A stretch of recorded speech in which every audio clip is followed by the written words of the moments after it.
morning, everybody. Welcome back to Reunited. I hope everybody's doing well on this cold, wet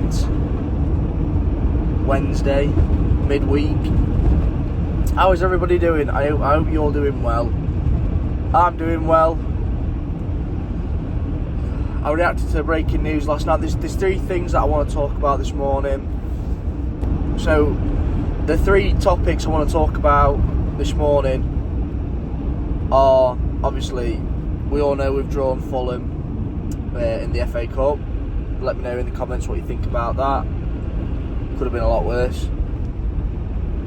The Jadon Sancho comment on Instagram. I took to social media straight away. The minute I received the image of the comment. I don't really keep on top of football players' social media, to be fair. But the minute I seen that, I thought, you little shithouse. I thought I'm going to have to do a video on this, but we are going to do a midweek recap. That's what this video's for. So that's the topic I want to talk about. Chris Wheeler from the Daily Mail has been reporting that several players from Manchester United have been coming together and talking about how a new system would benefit them. I've got a lot to say about that. I will be honest, I've got a lot to say about that. I'm going to get into that shortly. And then the third topic for this morning was the breaking news last night at 10 to 9. Again, I took straight to social media. Is that Jim Radcliffe, the lifelong Manchester United fan, putting the great back into Manchester? He's going to cut another 100 jobs. That is also coming out of the Daily Mail last night. I took to social media about that straight away, and I'm going to give you my thoughts on that. I want everybody to get the thoughts in. Everybody keep commenting and subscribing. We've just gone over 500 subscribers. Thank you so much to everybody. But yeah, you join me on this Wednesday morning. Let's get straight into it. So, Jadon Sancho commenting freedom. Those were his words, freedom, on Marcus Rashford's post. And quote me if I'm wrong, Marcus Rashford's camp came out and defended Rashford over this, which is probably the clever thing to do, because you don't want to be associated with a childish, mediocre footballer at the minute. By the way, we're still paying some of his wages. And I'm going to say this right now. When the Jadon Sancho saga happened, when he needed time off for his mental health, we all supported him. He was still getting full pay, horrendous amounts of wages.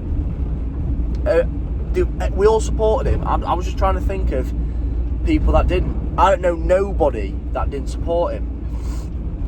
When he went on loan to Dortmund, we supported him. He has done nothing in a Manchester United shirt. Absolutely nothing. That comment is that pathetic. Like, he's just so thick. He's thick as shit. What do you mean by freedom? Because Manchester United was never holding you back. Obviously, you had the little issue with Ten Hag, which is a given. Quite a few players did. But you've never proved yourself. You've never once proved yourself in a Man United shirt. And that's what I've got a problem with. Because with Pages, I've said it so many times, you're getting world-class wages, but you're a mediocre player. And I'm so glad the wage bill is starting to come down, because the majority of these players aren't worth 100 grand a week. And that's a fact. But I said it in my reaction video to it straight away. Rashford and Sancho are going to have to be really careful, because they're both in danger of almost losing themselves as footballers. Rashford has got so much to prove at Villa. I know I was laughing and joking about him not going to Barcelona and he ended up in Birmingham. Aston Villa is such a respectable team. Fantastic fans. A fantastic manager. He will not have an easy life like he did at Manchester United. Manchester United made him feel untouchable.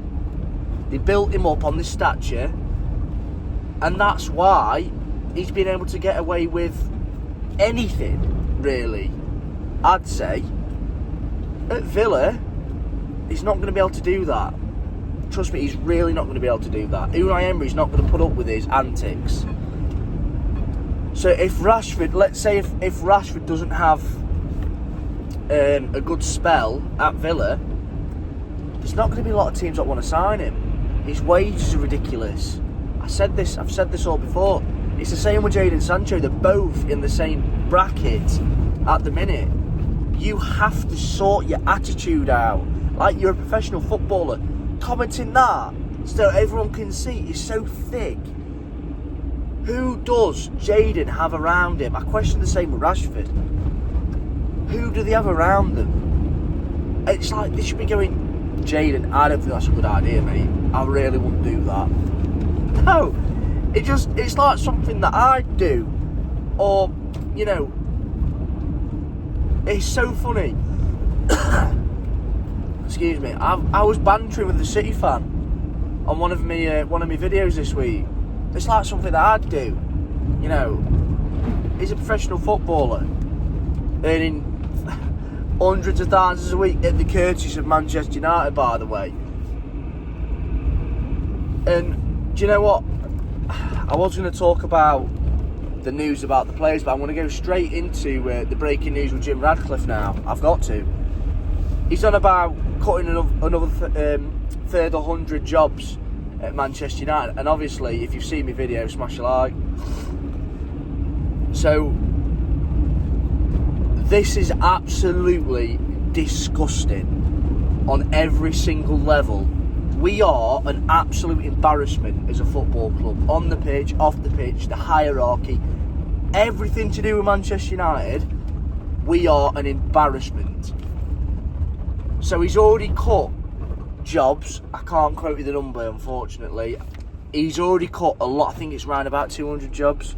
He has cut a lot of jobs. And my big issue with that is quite simply this. Number one, we should have had a full sale of the club. To get the Glazers out, those parasites, get them out and start afresh with a fresh rebuild. You know, start rebuilding the stadium. I don't agree with knocking it down. You know, rebuild the stadium, make it look how it should, and start again. The training facilities, it could have been one big fresh start. Have a clear out and start again. You shouldn't be getting in bed with the Glazers for a pathetic percentage. You know, realising, oh, we need more money. You knew what you was getting into. It's absolutely insane. And then like, the cutting of the jobs and the Christmas bonuses and all these cuttings that they've done, they're absolutely criminal. But the one for me, as a hard worker myself, got a family, got kids, for me, the one that stands out is the cutting of the jobs. These normal people going to work for Manchester United on bang average salaries, by the way,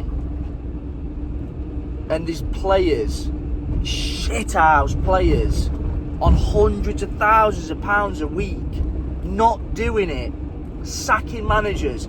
They are the ones that are in control, partly, of this failing football club, a large majority of it. And they're still here. They're getting away with it. But the ones that have to suffer are us, the fans. Ticket prices going up for their debt, everything else, and the hard-working, bang average employees of Manchester United have to either 1, have cuts for bonuses, or 2, lose the jobs. In a time where we're in a financial crisis, everything's expensive, everybody needs the money, and they're cutting the jobs. That is an absolute abomination, what is happening. We're sending players out on loan to rival clubs and still paying thousands of pounds. One person's yearly salary is probably not even a quarter of a Man United player's weekly wage. Let that sit in. Just let that sit and have a think about that. And when those people have got to go home to the husband's wife, son's daughters, and says, Manchester United's cut my job, but there's players out there on 200 grand a week playing like an absolute knobhead. It is an abomination of mankind. So I'm just going to say this now. I've been Glazers out for many years, obviously. I am Jim Radcliffe and Ineos out today. And I guarantee you, I'll be wearing black at Old Trafford. I will never wear my Man United colours until those parasites get out of our football club. And then moving swiftly on, takes me to my last subject I want to talk about this morning. And this is also coming out of the Daily Mail, Chris Wheeler, that some Manchester United players, I love it how it says some, you've got some dickheads making leaks. I'd name drop them if it were me.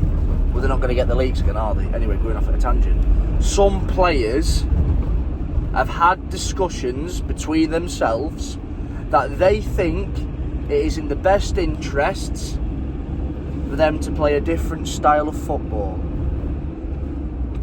I'll just translate that into English so everyone can understand it. We got the last manager sacked on the old system, and plenty of managers before that. The new manager has come in with his new style of play. We're too shit. We don't understand it. We don't want to understand it. So we, the players, think it's in our best interest to go back to an old style of play that we know and we got the last manager sacked on. Wankers. Get these football players out the club. If I'm Ruben Amorim this morning, I'm calling a meeting with all of the players. I'm sitting them down. I'm going to say, who is leaking this? Simply tell me now, who is leaking this shit? Because there's hard-working employees of Manchester United getting sacked this morning or having cuts. And you knobheads out on the pitch taking hundreds of thousands of pounds a week out of this club and leaking to the press all the time. Let me know who it is and I'm terminating your contract because I'm sick of it. That is what should be happening this morning. If Jim Radcliffe and the hierarchy are going to cut people's jobs, normal people's jobs, that's done nothing wrong, by the way, absolutely nothing. If anything, they've done nothing but right for the club by working for them, whatever area they're working in. They've done nothing wrong. But the players have done plenty wrong and plenty not good enough. Sacked previous managers, leaking to the press, bad attitudes. The list is endless. And I said this so many times. I said it months ago when Amorim came in. These players are not good enough to play in any system of football under any manager. Because, yeah, why? Why is that? I'll tell you why that is. Because not only have they had it so easy for so long on horrendous wages, they've never been told that they're the problem. It's always the manager. that gets told that the manager's the problem. Well, now a decent manager's come in with a backbone and a style of play that will work and pay off in the end with the right players. These players don't like it. Something has to be done about this mess at Manchester United. Start terminating contracts. Honestly, if you're going to get rid of hard-working people inside the club that's done nothing wrong with families, who are on an absolute pittance compared to those prima donna shithouses, start terminating contracts. And that's it. Thank you very much, everybody, for tuning in. I know it's been a bit negative, this one. A lot of my content is unfortunately negative at the minute because there's nothing really positive to say about Manchester United. So everybody, smash a like on the video, like, comment, subscribe. Thank you very much to everybody that's been tuning in. We've got Tottenham Hotspur on Sunday away. I probably will do another video on that, how I think that's going to go, but at the minute I'm just reacting to all the news. But yeah, thanks for tuning in, everyone, and I'll see you on the next one.